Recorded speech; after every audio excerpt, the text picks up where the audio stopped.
കോൺഗ്രസിലെ കേന്ദ്ര സംസ്ഥാന നേതാക്കൾക്ക് വഴങ്ങാതെ നിൽക്കുന്ന സുധാകരനെ ഹൈക്കമാൻഡ് രൂപം കൊടുക്കുന്ന കോർ കമ്മിറ്റിയുടെ തലപ്പത്തെത്തിക്കാനുള്ള ശ്രമങ്ങളാണ് ഇപ്പോൾ തുടങ്ങിയിരിക്കുന്നത്. സുധാകരൻ ഇടഞ്ഞു നിന്നാൽ പ്രത്യക്ഷത്തിൽ അത് പാർട്ടിയെ സാരമായി ബാധിക്കുമെന്ന് നേതാക്കൾക്ക് നന്നായി അറിയാം. തദ്ദേശ നിയമസഭാ തെരഞ്ഞെടുപ്പുകൾ മുന്നിൽ കണ്ട് കോൺഗ്രസ് ഹൈക്കമാൻഡ് രൂപം കൊടുക്കാനൊരുങ്ങുന്ന പ്രത്യേക കോർ കമ്മിറ്റിയുടെ അധ്യക്ഷ സ്ഥാനം പക്ഷേ ഇതിനോടകം കെ സുധാകരൻ നിരസിച്ചതായാണ് സൂചന. KPCC അധ്യക്ഷ സ്ഥാനത്ത് നിന്ന് സുധാകരനെ മാറ്റിയതുമായി ബന്ധപ്പെട്ടുണ്ടായ വിവാദങ്ങൾ കോൺഗ്രസിനെ ചെറുതല്ലാത്ത ക്ഷീണത്തിലാക്കിയിട്ടുണ്ട്.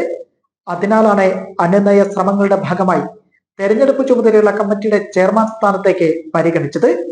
സംസ്ഥാനത്ത് ഏത് വിധേനയും ഭരണം ഉറപ്പാക്കുന്നതിന് വേണ്ടിയുള്ള നീക്കങ്ങളുടെ ഭാഗമായാണ് സ്ഥാനാർത്ഥി നിർണയവും തെരഞ്ഞെടുപ്പ് പ്രചാരണവും ഉൾപ്പെടെയുള്ള വിഷയങ്ങൾ കൈകാര്യം ചെയ്യുന്നതിന് പ്രത്യേക കോർ കമ്മിറ്റിക്ക് രൂപം നൽകാൻ കോൺഗ്രസ് ദേശീയ നേതൃത്വം തീരുമാനമെടുത്തത്. സംസ്ഥാനത്തു നിന്നുള്ള മുതിർന്ന നേതാക്കൾക്ക് പുറമെ ഹൈക്കമാൻഡ് പ്രതിനിധികളും എല്ലാം ഉൾപ്പെടുന്ന കോർ കമ്മിറ്റിക്കായിരിക്കും തെരഞ്ഞെടുപ്പുമായി ബന്ധപ്പെട്ട പ്രധാന മേൽനോട്ട ചുമതല. ഈ സമിതിയുടെ ചെയർമാൻ സ്ഥാനത്തേക്ക് കെ സുധാകരനെ പരിഗണിച്ചുകൊണ്ട് അദ്ദേഹത്തെ KPCC അധ്യക്ഷ സ്ഥാനത്തു നിന്ന് മാറ്റിയതുമായി ബന്ധപ്പെട്ടുണ്ടായ വിവാദങ്ങൾക്ക് വിരാമമിടാനായിരുന്നു ഈ ഹൈക്കമാൻഡിന്റെ പദ്ധതി. AICC സംഘടനാകാര്യ ജനറൽ സെക്രട്ടറി KC വേണുഗോപാലാണ് ഇതിനായി ചരട് വലിച്ചത്. KPCC അധ്യക്ഷ സ്ഥാനത്തു നിന്ന് സുധാകരനെ താഴെയിറക്കാൻ അവസാന നിമിഷം വരെ ഇടപെട്ടിട്ടില്ലെന്ന് വരുത്തി തീർക്കാനുള്ള KCയുടെ തന്ത്രമാണോ ഇതെന്നും ഈ ബലമേകുന്നതാണ് ഈ നീക്കങ്ങൾ.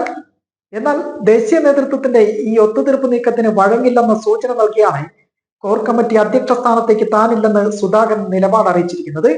ഇതോടെ കോൺഗ്രസ് സംസ്ഥാന നേതൃത്വത്തിനിടയിൽ ഉടലെടുത്ത ഭിന്നത പരിഹരിക്കാൻ ഹൈക്കമാൻഡ് തയ്യാറാക്കിയ പദ്ധതിയും അനിശ്ചിതത്വത്തിൽ ആയിരിക്കുകയാണ്. വിദേശത്തുള്ള AICC സംഘടനാകാര്യ ജനറൽ സെക്രട്ടറി KC വേണുഗോപാൽ മടങ്ങിയെത്തിയ ശേഷം പ്രശ്ന പരിഹാരത്തിനായി വീണ്ടും ചർച്ച നടക്കുമെന്നാണ് വിവരം. അതേസമയം ഹൈക്കമാൻഡ് വിളിച്ചു ചേർത്ത ഡൽഹിയിലെ പ്രത്യേക കൂടിക്കാഴ്ചയിൽ നിന്ന് വിട്ടുനിന്ന് നീരസം വ്യക്തമാക്കിയതിന് പിന്നാലെ പുതിയ ദൗത്യം ഏറ്റെടുക്കാനില്ലെന്ന് കൂടി കെ സുധാകരൻ അറിയിച്ചതോടെ വിഷയത്തിൽ ദേശീയ നേതൃത്വം എടുക്കുന്ന ഫോർമുലയാകും ഇനി നിർണായകമാക്കുക.